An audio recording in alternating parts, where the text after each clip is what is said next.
continue to monitor the breaking news out of Japan. Some remarkable stories of survival are emerging amidst all of this destruction. The most heartwarming of all of them may be the miracle in Miyagi. Now, a 4-month-old baby girl who was missing for more than 3 days has been rescued by the Japanese army from deep within the rubble. Now, she was immediately handed off to her father, whom you see here. Now, moments after their reunion, a tsunami warning sounded, sending the father running for cover with his child.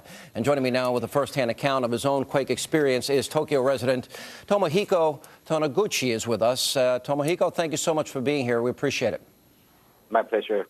Why don't you tell us from your experience all that first went on that as this was unfolding and your experience with it and what has happened since? I was in my study. I've been living in Tokyo for more than 30 years, and I've been born and raised in Japan and living here for more than 50 years. But that was the biggest one. And I found myself at the next moment surrounded by books and documents that fell from the shelves. Yeah, but luckily Tokyo is intact, and a lot of help coming from overseas, notably from the United States, I have to say.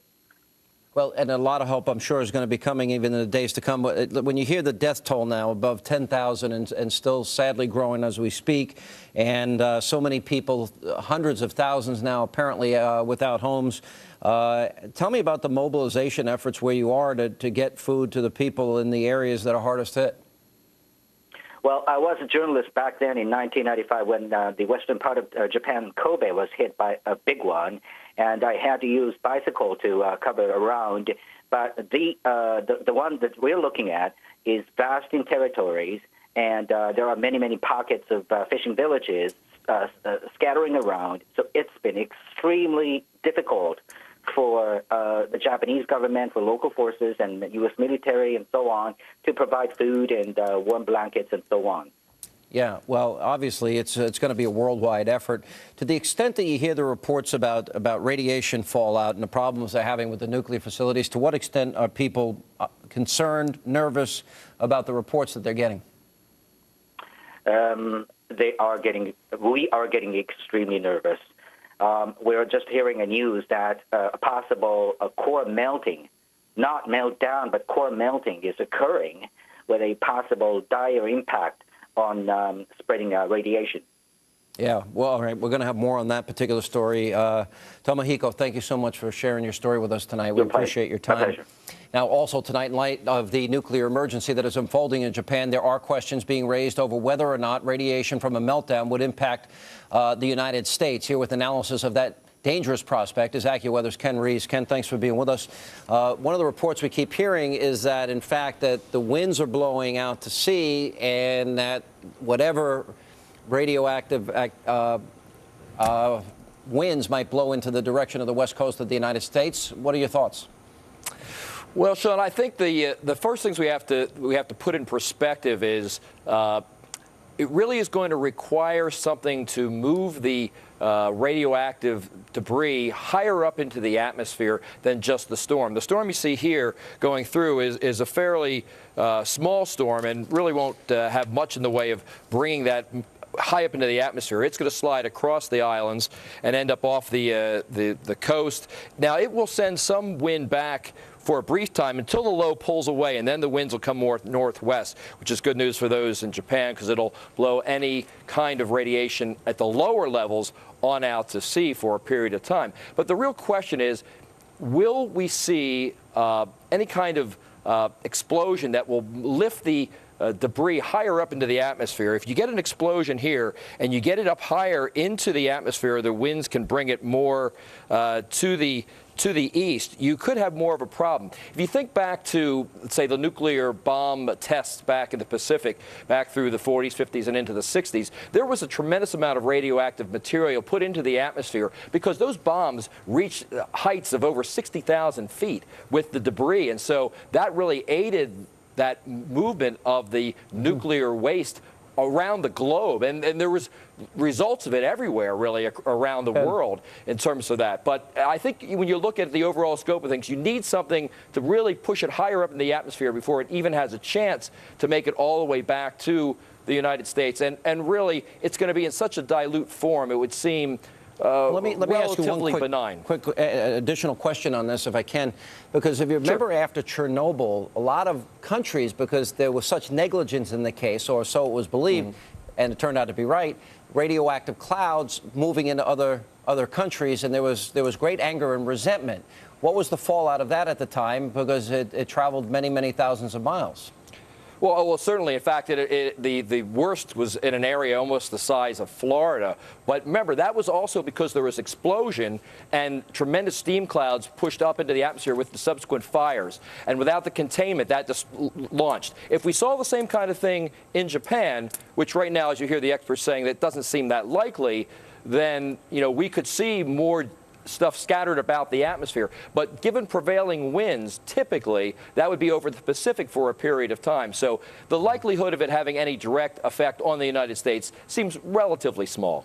All right. Thanks so much for being with us. Appreciate it. When we come back, Adam Housley is on the ground in Japan, and he'll give us the very latest news and an update. And also coming up, thousands dead, thousands still missing, millions struggling to survive, the devastation without food, water, or heat. We'll have the very latest on the continuing rescue and recovery efforts in Japan. That and much more as Hannity continues.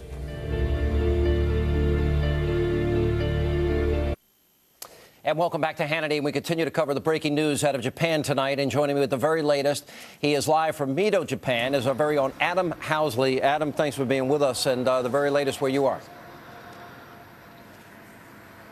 Yeah, Sean, we're about halfway between Tokyo and where those explosions are happening at the power plants to our north. We're roughly 80 miles between the two. And behind me right now is a scene you're seeing all over this area of Japan, the area which is right on the edge of the destruction. The gas station down in the distance, I know we're streaming right now, but the line of cars trying to get in here is at least a half-mile long. The wait at least an hour and a half. Once you get to the gas station, you're only allowed to put a certain amount of gas in as they're rationing it. And some people, once they get their gas, or get to the front of the line, I should say, there's not a drop left. You see this here. You see it at grocery stores. Also, as we were driving to this location, we passed several stores. There's a line outside, people trying to get inside to get any kind of food and water that's available. It's not a situation of panic at all, but it's definitely a situation of a tough situation, I should say, to find food, to find gas, and, of course, the electricity is intermittent as well. Sean? Are they also monitoring the amount of food that people can buy? I mean, from every report that I've heard, Adam, is that everything is going in as orderly a fashion as possible, but you are not far from where all of this has happened. There's still a basic supplies there, and there also fear about radiation fallout.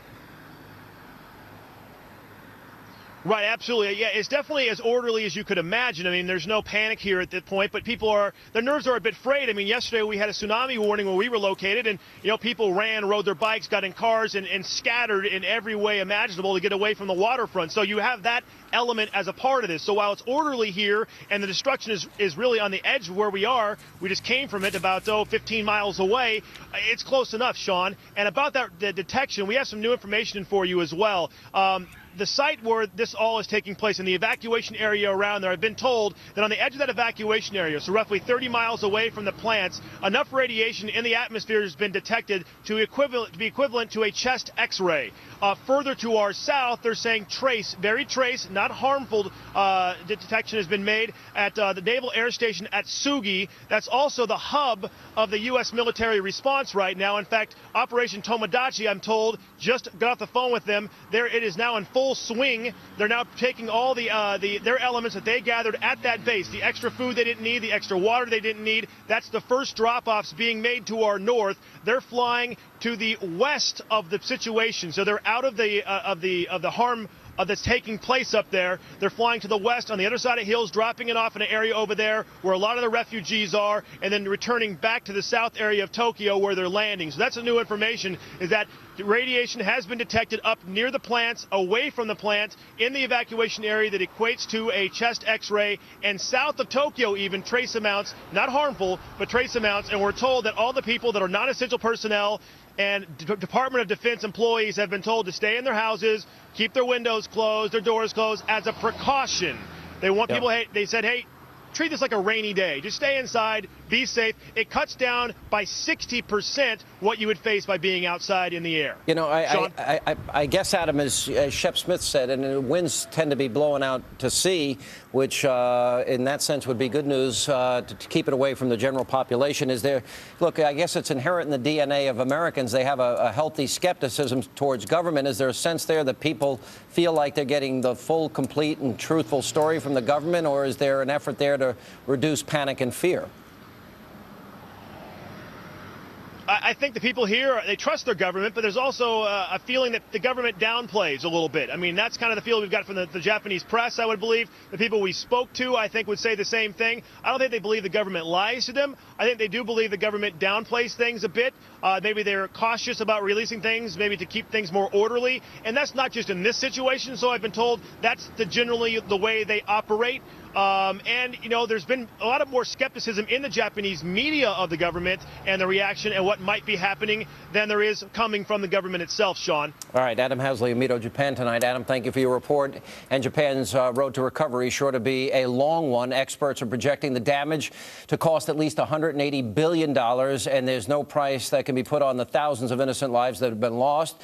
So how does a nation begin to address the crisis of this magnitude? Joining me now with reaction is former FEMA official, president of the Witt Associates, Barry Scanlon, is with us. Thanks, Barry.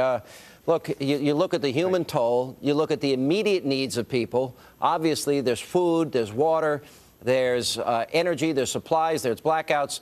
You know, the magnitude of that, 10,000 plus dead, toll still rising, hundreds of thousands homeless. How does this, what's the first thing you've got to do at this moment? Well, it's a massive logistical effort. They obviously have the United States has sent urban search and rescue teams. So usually it's the first 72 hours. Sometimes it stretches longer to find as many of the victims as possible and save them if you can.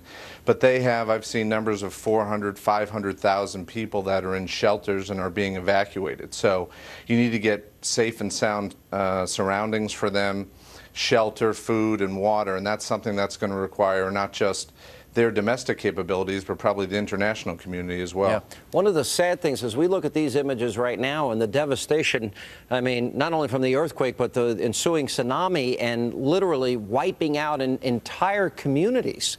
It doesn't seem, as we've seen these images, that they've even really had an opportunity to get in there and dig underneath that rubble in a lot of the areas that have been hit.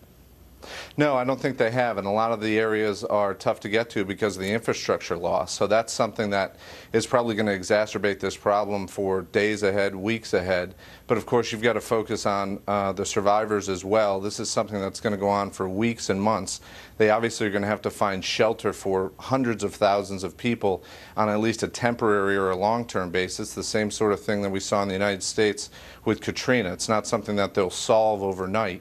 And, you know, they're going to need a lot of help doing it. Yeah, but in the case of these communities that have literally have been completely wiped out, we saw the case of this young baby being rescued under the rubble, this guy that was 2 miles out at sea, he was rescued. You know, what I'm not seeing in a lot of these images is a lot of rescue teams, and you've got to wonder if there are people buried in the rubble in some of these shots that we're looking at here, and without the personnel to get on the ground and help find them. I think without question that's probably the case. We saw that in the Indian tsunami where just the widespread devastation, it took them a long time to identify the bodies and find them in the wreckage, unfortunately. So that's something that will go on for some time.